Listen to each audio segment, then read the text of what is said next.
Do you wonder how those digital nomads make a living? Most of the people that are now nomads used to have a 9 to 5, just like any other average Joe. But they decided at some point to take action and change the boring routine.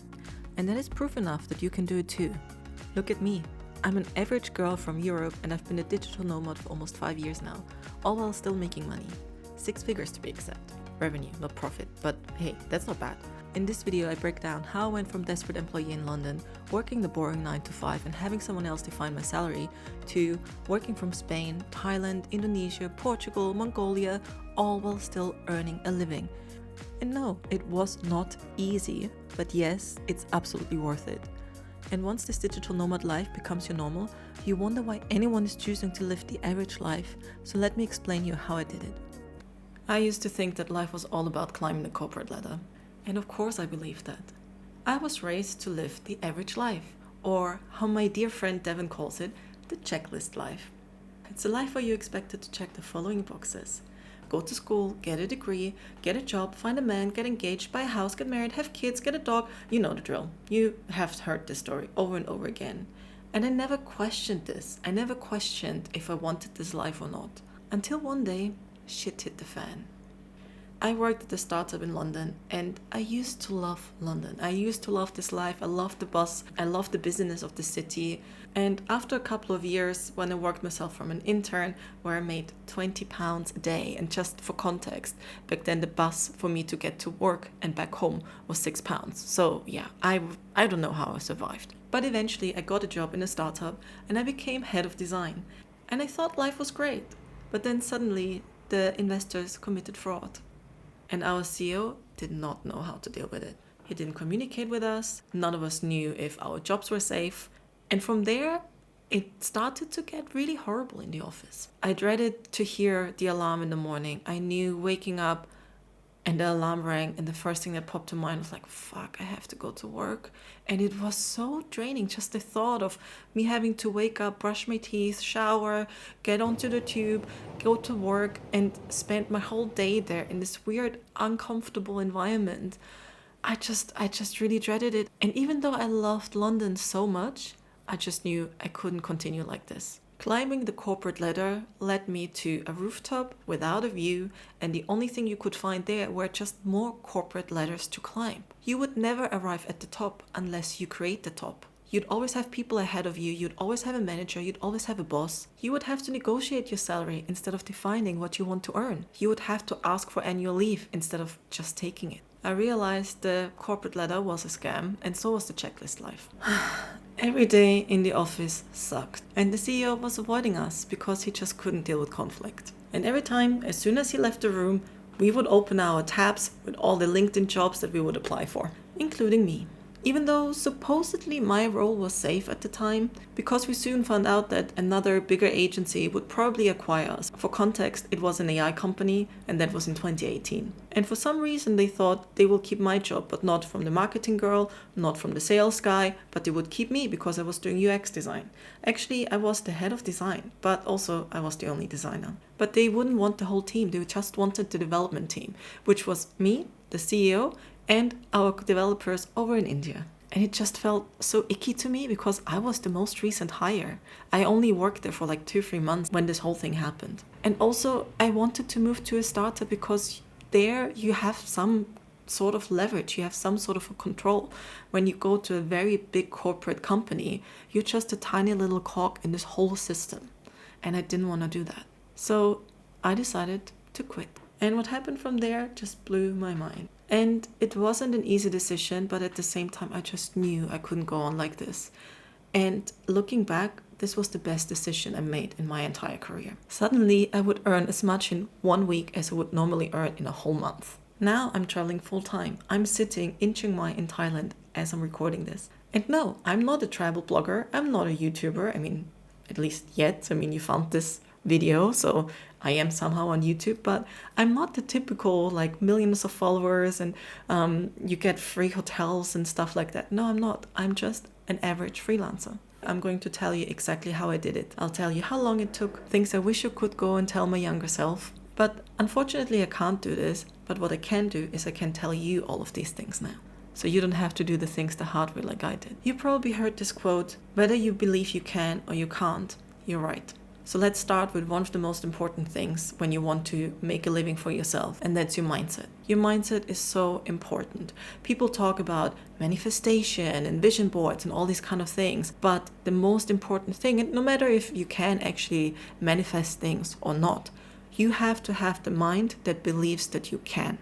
So if you manifest it, if you write a to-do list and action it, you need to first believe that you can do what you want to do. And maybe if you're a woman watching this, I'm pretty sure you will struggle with a lot of self-doubt, imposter syndrome, and all the typical things that come with being a woman. Mindset is a lot about how you talk to yourself.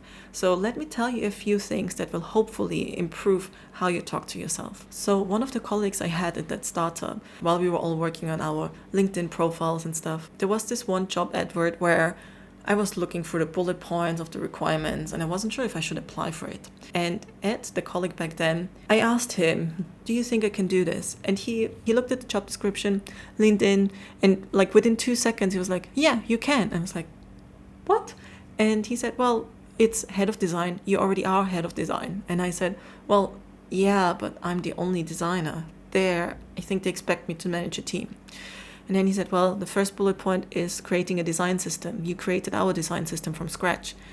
Yeah, but like, it's a small company. We just needed a few colors. And it's like, yeah, but you did it, right? It's like, yeah. And the second one is, and it went like this for like the first 3-4 bullet points. And there were like 15, 20 or more on there. He gave me that confidence and this reassurance. And the other thing that clicked for me was like, this guy hasn't even read the whole job description. He just told me to apply after he realized that I fit the first 3 bullet points. And I was like, are men like this? Like, I wish I could approach anything in life with the confidence of a white man. Since then, every time I have a bit of a voice in my head that tells me, are you sure you can do this? Are you sure you want to move ahead with this? I'm just thinking, what would Ed tell me now? What would he tell me if he would have a conversation with me right now? If he would know the doubts that I have in my head? So mindset is also, do you believe you can do it? And back then I didn't believe that I would be able to get another head of design job, but I would have been capable, I'm pretty sure. And I didn't have to because, spoiler, I started freelancing. But I'm pretty confident now that I would be able to get another head of design job. And maybe you also heard this other quote, and that one was quite impactful for me. And it's, you are not who you think you are. You are not what other people think you are. You are what you think other people think you are. So let that sink in. It's not about how you see yourself. It's what you think others think of you. And nobody knows what other people think of you. A friend of mine, he's such a lovely guy, and he is very self-conscious. And when he goes somewhere, he always says like, oh, people are staring at me. He told me that when he goes somewhere and people are looking at him, in his mind he goes, oh, they probably think my hair is weird, or why do I have rainbow colored shoelaces, all these kind of things, And I was thinking, first of all, I'm sorry to break this to you, but chances are they do not think about you at all. Everyone is so self-absorbed that they're very unlikely going to think about you. Second of all, you will never find out unless you go to them directly and ask them, what do you think of me? Which I don't think anyone of us would ever do. But even if you would that, they will probably not tell you what they really think of you. And what you think that they think of you, let's go back to the example of, oh, they probably don't like my haircut. It's what you have in your head. And you will never find the proof if this is wrong or right. So if we already spend our energy to make up what someone else is thinking about us, why don't we make it into something positive? Why don't we think, he probably likes my haircut and is wondering if he should come and talk to me to ask where my hairdresser is. Or, oh, this person likes that I'm an ally, so that's why he looks at my shoes.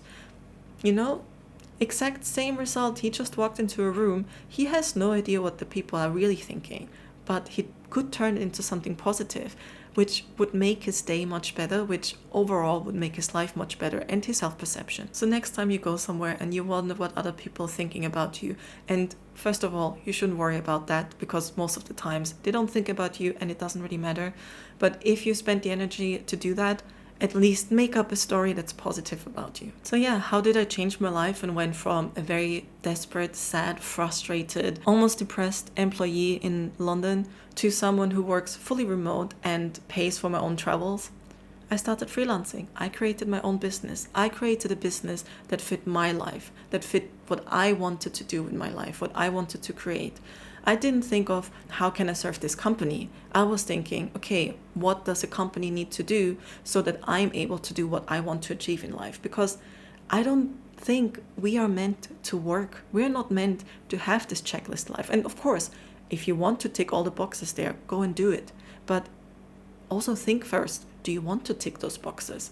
And getting a job, yes, in a way, it helped me to get the skills that I have now so that I'm more capable to be a good freelancer.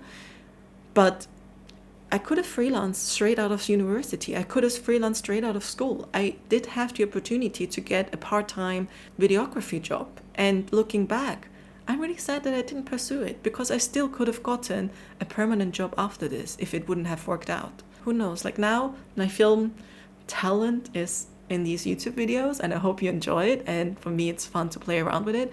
But I'm not a videographer.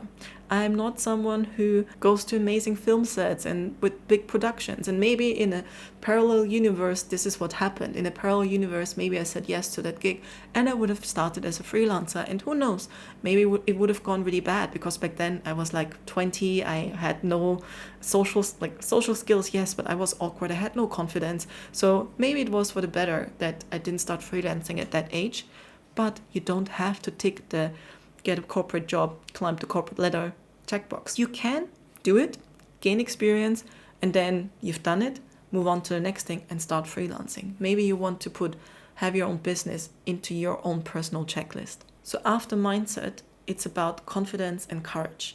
And those things are very, very, very close together, but they're not really the same. Confidence is that you believe you can do it, which is basically mindset, and we covered that. And the courage is what makes you actually do the things that you need to do.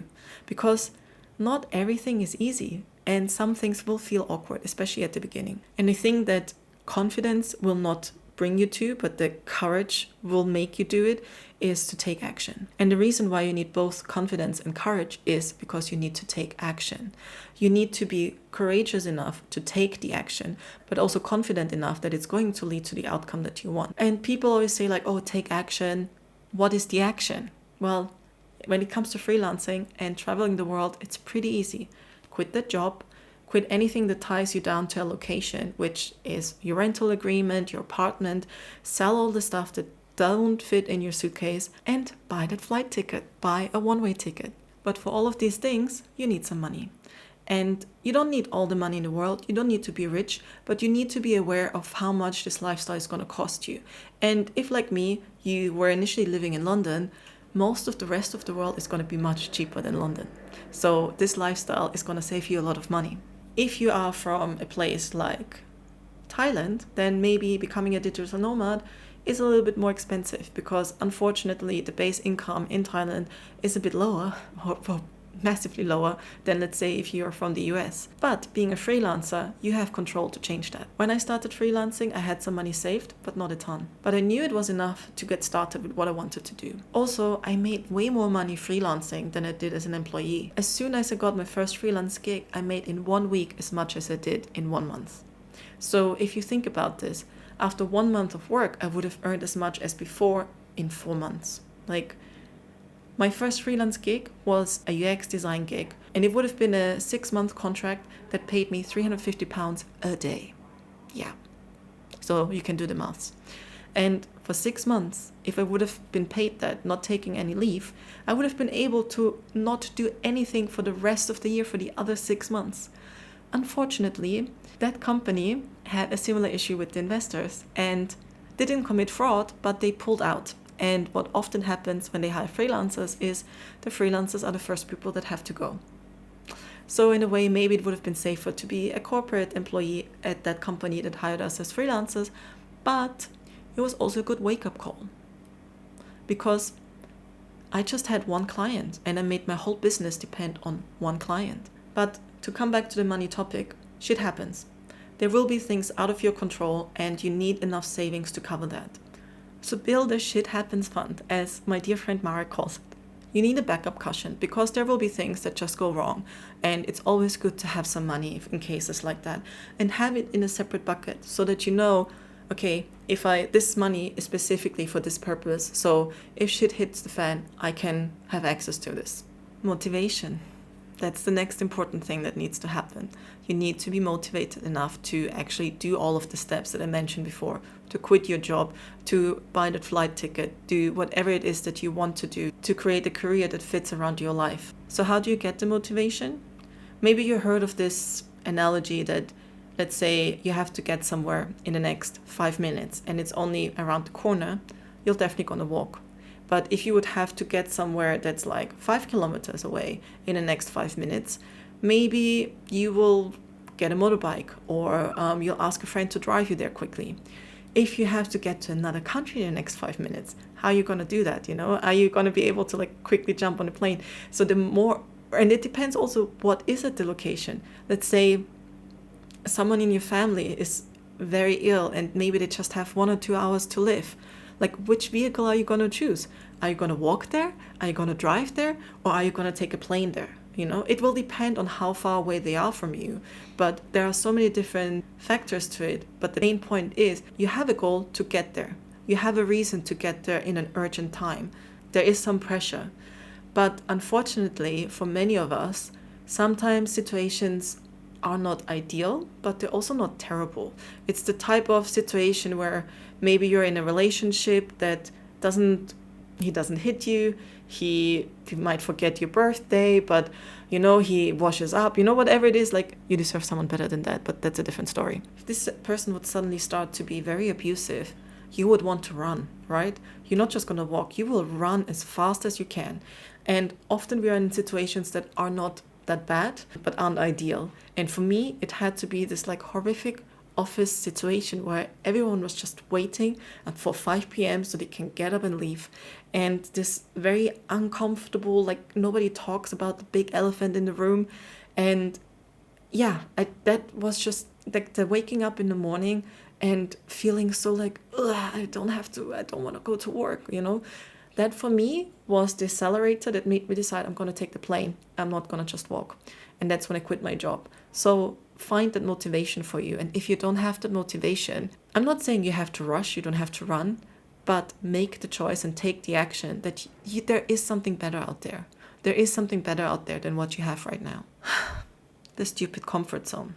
So basically what we were just talking about now, what happens when you're trying to grow? And you will have to inevitably grow to reach your goals. You have to grow as a person. And yeah, maybe self-employment is kind of hidden as self-development. You grow a lot when you grow your own business. So what is the comfort zone? I think we all know what the comfort zone is. And we all have things that are way outside the comfort zone.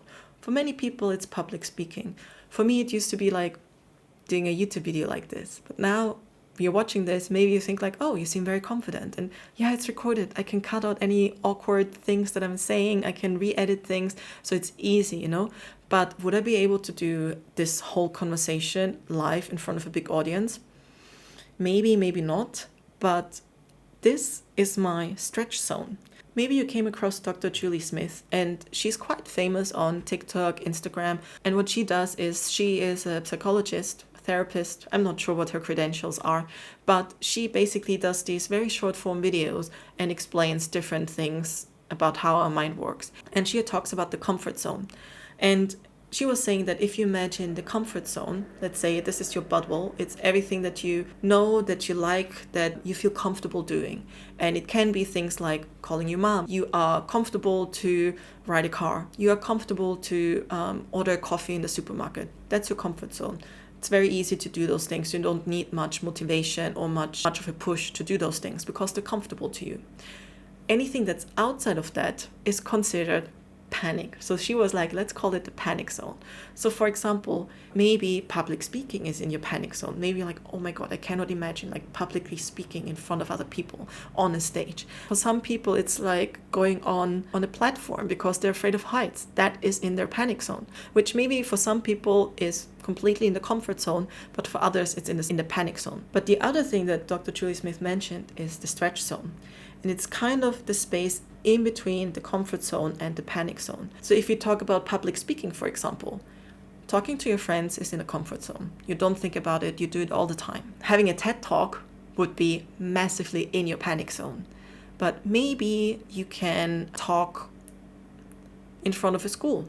Maybe you can talk in front of kindergarten kids. Maybe you can do a little YouTube video like this, which is still very much in a comfortable room, in a safe environment, but it is public. So you can slowly spend time in your stretch zone.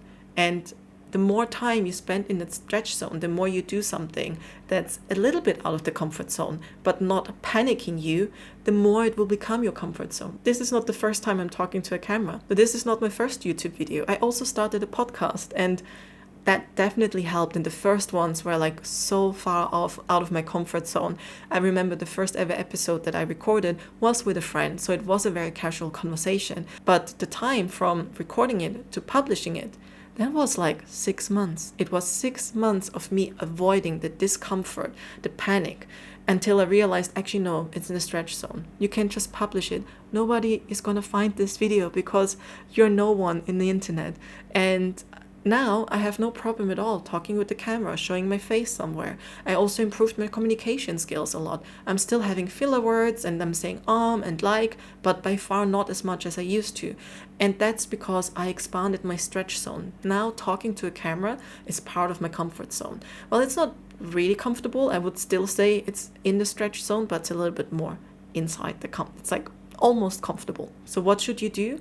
Find the things that you want to do, that you would like to achieve in your life, that are maybe in your panic zone, and the middle steps in between. Even if you want to be this digital nomad and you're so scared of giving up your apartment, maybe you can just book a holiday somewhere. If you're scared of traveling alone somewhere where you don't know anyone, where you don't know if you speak the language, maybe just spend a weekend in the neighboring city, because that will be an environment that you know. You don't always have to take the leap. Sometimes you can just take a little step, and all of these small steps will eventually bring you to where you need to go. One thing that I wish I could tell my younger self is they all lied to you.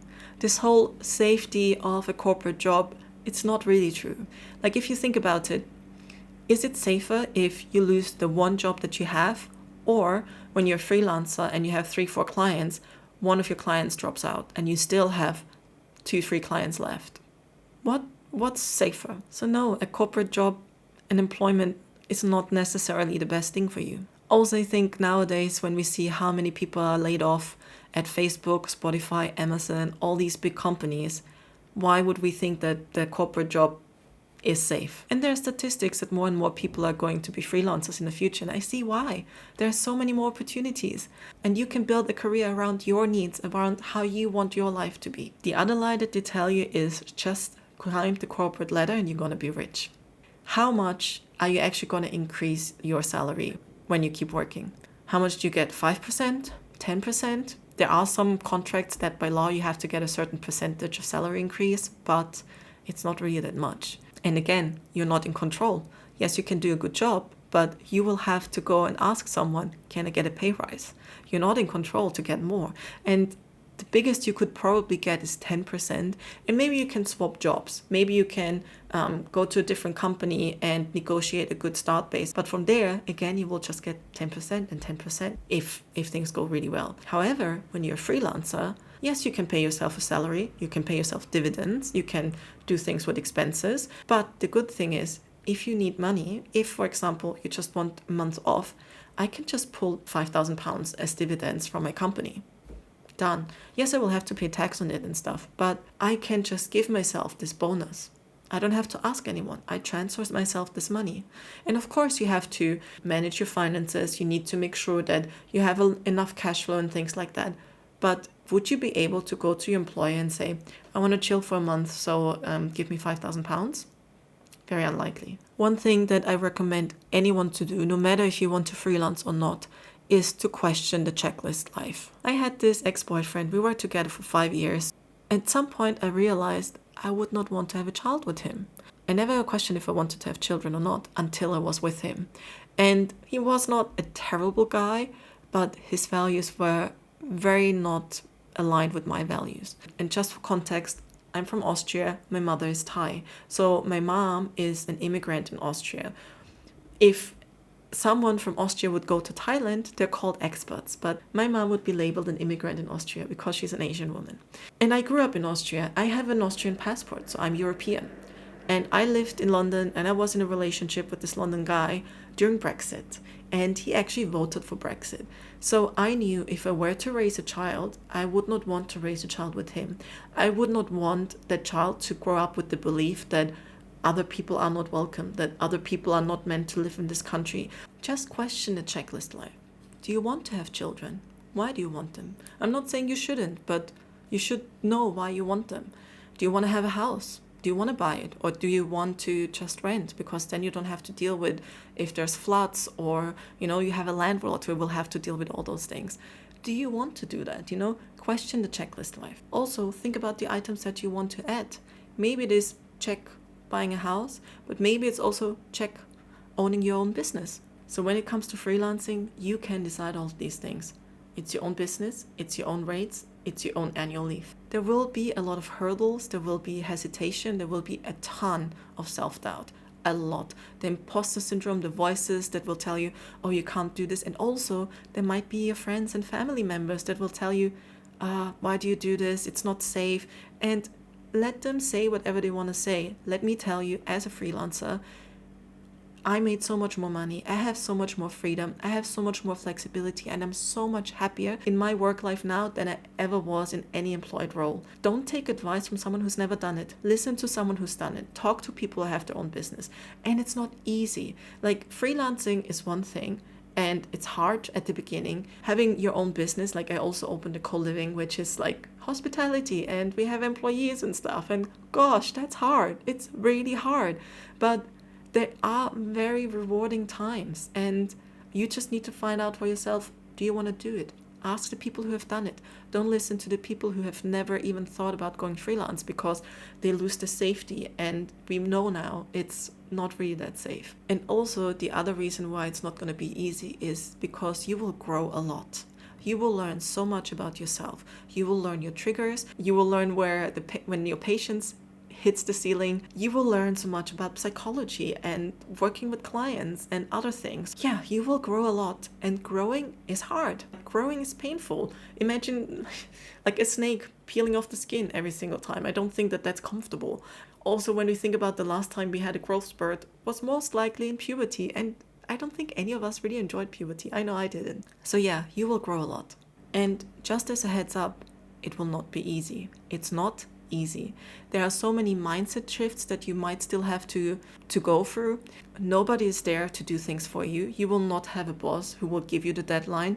You are the one who has to keep yourself motivated and actually do the tasks. There will be so many questions that you have at the beginning, all this kind of like around taxes, about what's legal, what services can you offer, how do you price yourself.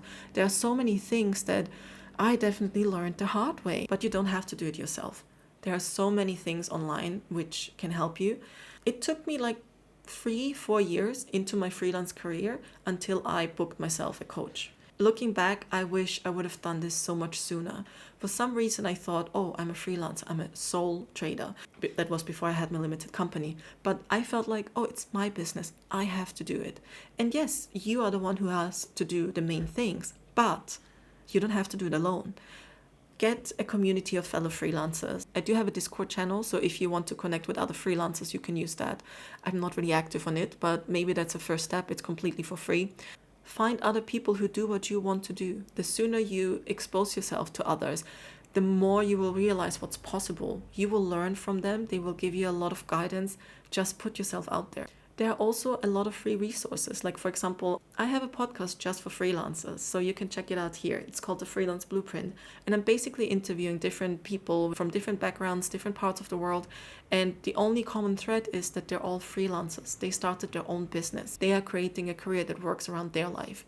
And just have a browse through them, see if there's anyone that you resonate with. Maybe you're a developer. You might want to listen to Eli's episode. Maybe you are a no-code developer. You might want to listen to Nicoletta's episode. Maybe you're someone who wants to work on their personal brand. You can listen to Denise's episode. Or maybe you want to build your own agency one day. You can listen to Rob's or Mike's episode. If you're really into AI, listen to Nate. There are so many things that are out there for free. There's ChatGPT. There are so many things that can help you out. It's completely for free. We live in the world where it's so easy to start something. There are so many resources out there. If you don't know where to start, I also have a checklist for that. And no, it's not like the checklist life. It's called the Freelance Blueprint Checklist. So it's actually something that I curated with the step-by-step things that you need to do to be a successful freelancer. And it's the very basics, but those basics you need to have in place. And one of it is, for example, to have a professional email address, to have a way to receive payments, all of these kind of things. So if you don't know where to start, just go through the Freelance Blueprint Checklist. I'll add the link to that in the description.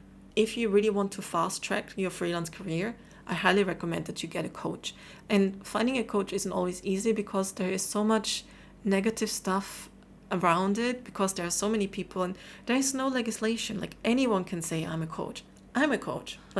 And I find it so weird to say it because I dislike the idea that people have in their heads when they think about a coach. I helped other people in the past get their first freelance gigs, increase their rates, work on the landing page, work on the funnels. So if you need some help with that and you feel like this is resonating with you, feel free to reach out. But also, not every coach is for everyone. I had coaches in the past where I learned so much and it really, really fast-tracked my progress. But I also had coaches where they were telling me to do this sales technique or that thing. And it just felt so wrong for me. So have some sort of chemistry call with your coaches and find someone who shares similar values to you. For example, for me, I don't coach you to make you rich. I coach you to make you rich in life. And once you're rich in life, the money comes with it. But money is not the first thing. Like, if that's your main goal of why you want to freelance, I'm not going to be the right coach for you. But if you want to create a life where you're happy and work just supplements it instead of being the center of it, then maybe I'm a good coach for you. Then we should have a chat. So the reason why you're probably watching this video in the first place is because you want the step-by-steps that I did. And yes, the Freelance Blueprint Checklist, again, the link is in the description. It's for free. I might ask you for your email address, lead generation and all. Will help you a lot. But the basic steps for a successful freelance career is to do the following things. First, you need to define your service. For me, I offer UX design as a freelancer. Know your target audience. My target audience are startups, but also corporates. So it's basically people who have a project vision, a digital product, and they want to put this from just an idea into reality. What problem do you solve for your audience? So I'm helping them to bridge the gap to put the idea into something that people understand, and to create the design so that developers understand what they need to do. You also need a way for your target audience to find you. I, for example, do this from my website. I do this from my LinkedIn profile. Depending on what it is that you offer, maybe your audience is not on LinkedIn. It really depends who's your audience. Figure out where they spend their time and figure out how you can reach them. Then you need to find a way to filter the huge amount of target audience that you have into the people that are actually interested in your product. And I'm not someone who's a big salesy person. I'm not going to be like, oh, you need to sell this. You need to convince them about this product. Some people are, and there's nothing wrong with that. I'm more like, this is the product. They either need it or they don't. Or they maybe don't know that they need it. Then, of course, you can be a bit more explanatory about it. But if they don't need it, I don't think that there's much point to sell to them. And it's also draining a lot of energy to try and sell something to someone that doesn't really need it. And it's also not nice to sell it. Even if you get some money for it, it's not nice to sell something to someone who is not going to benefit from it. So you will need to find the people that will actually benefit from your services and where you will have a positive impact on selling it to them, because also that's the most rewarding part of freelance. 1, you help someone, and 2, you get paid for it. And once you have that, you just need a system to repeat the cycle so that you can match your service with your target audience in a way so that they can get that message and that they are sure that, yes, this is the service that I need and I want to buy it. Sounds very simple, and there's a bit more detail to it, but this is pretty much what you need to be a successful freelancer. Being a freelancer and digital nomad brings a lot of freedom, but you have to be flexible. You will grow a lot, and like I mentioned before, growth can be painful, so be prepared for it. You have to adapt. You will learn so much. You will make amazing friends, and sometimes you're gonna be like, what the heck am I doing? Was this the right choice? Why am I doing this? There will be moments where you feel incredibly alone, but those are also the things that are causing the discomfort and growth. And usually it's just before the best things are about to happen. So just stick with it. And remember, freelancing and becoming a digital nomad is not to escape the checklist life. Like maybe the checklist life is what you want to do. It's about creating a life where work is no longer this dreadful thing, and it actually helps you to create the life that you want for yourself. Because once you take control over designing your own life, you won't just live your life day by day. You will actually start to love your life. If you need any help with freelancing, becoming a nomad, just ask the questions in the comments below. If you have already decided that you want to be a digital nomad, congratulations. You're in for an amazing ride. And if you're not sure where you should start your freelance and digital nomad journey, maybe check out this video. I hope you found this video useful. If you did, please give it a thumbs up and hit subscribe for more videos like this. Thank you for watching and see you again soon. Bye.